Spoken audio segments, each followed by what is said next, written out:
রহিম মিয়ার ছোট্ট একটা গ্রাম ছিল। সবুজ ধানক্ষেত, কাঁচা রাস্তা আর মাটির ঘর দিয়ে ঘেরা। কিন্তু সেই সৌন্দর্যের মাঝেও তার জীবনে ছিল অভাব আর দুঃখের ছাপ। তিনি ছিলেন একজন গরিব কৃষক। নিজের বলতে ছিল মাত্র 1 বিঘা জমি, আর সেই জমিতেই সারা বছরের স্বপ্ন বুনতেন তিনি। রহিম মিয়ার পরিবারে ছিল তার স্ত্রী আমেনা আর একমাত্র মেয়ে রিনা। রিনার বয়স তখন 10। ছোট্ট মেয়েটার চোখে ছিল অনেক স্বপ্ন। সে স্কুলে যাবে, বড় হয়ে শিক্ষক হবে। কিন্তু সেই স্বপ্ন যেন বারবার থমকে যেত অভাবের দেওয়ালে। প্রতিদিন ভোরে রহিম মিয়া মাঠে যেতেন। রোদ, বৃষ্টি কোনো কিছুই তাকে থামাতে পারত না। নিজের হাতে জমি চাষ করতেন, বীজ বুনতেন, আর আকাশের দিকে তাকিয়ে আল্লাহর কাছে দোয়া করতেন, এবার যেন ফসলটা ভালো হয়। কিন্তু সেই বছরটা ছিল বড়ই কঠিন। টানা খরায় জমি ফেটে গিয়েছিল। ধানের চারাগুলো শুকিয়ে যেতে লাগল। রহিম মিয়ার চোখের সামনে তার সব আশা ধীরে ধীরে নিভে যাচ্ছিল। তবু তিনি হার মানেননি।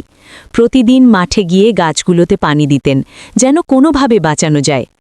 একদিন বিকেলে বাড়ি ফিরে দেখলেন রিনা চুপচাপ বসে আছে, চোখে পানি।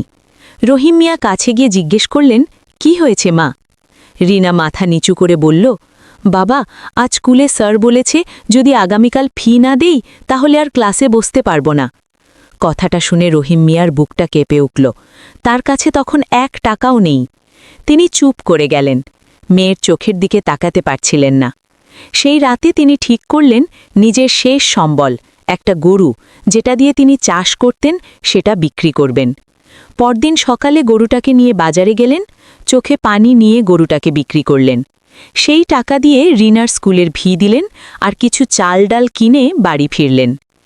রিনা যখন জানল তার বাবা গরুটি বিক্রি করেছেন, তখন সে কেঁদে বাবার গলায় জড়িয়ে ধরল। বলল, বাবা, তুমি এত কষ্ট করো কেন? আমি পড়াশোনা না করলেও চলবে। রহিম মিয়া মেয়ের মাথায় হাত রেখে বললেন, না মা, তুই পড়বি, তুই বড় হবি, তোর জীবনটা আমার মতো কষ্টে ভরা হবে না। দিন যায়, কষ্ট বাড়ে, কিন্তু রহিম মিয়া হার মানেন না। অন্যের জমিতে কাজ করে, দিনমজুরি করে তিনি সংসার চালান। রিনাও মন দিয়ে পড়াশুনো করে। বছর 10 পর সেই ছোট্ট রিনা একদিন সত্যি শিক্ষক হয়ে গ্রামের স্কুলে ফিরে আসে। প্রথম দিন স্কুলে গিয়ে সে তার বাবাকে খুঁজে পায়, এক কোণে দাঁড়িয়ে, গর্ব আর চোখের পানিতে ভেজা। রিনা দৌড়ে গিয়ে বাবাকে জড়িয়ে ধরে, বলে, বাবা, আজ আমি যা হয়েছি সব তোমার জন্য। রহিম মিয়া কিছু বলতে পারেন না, শুধু আকাশের দিকে তাকিয়ে চুপচাপ হাসেন। তার জীবনের সব কষ্ট যেন সেই এক মুহূর্তেই সার্থক হয়ে যায়।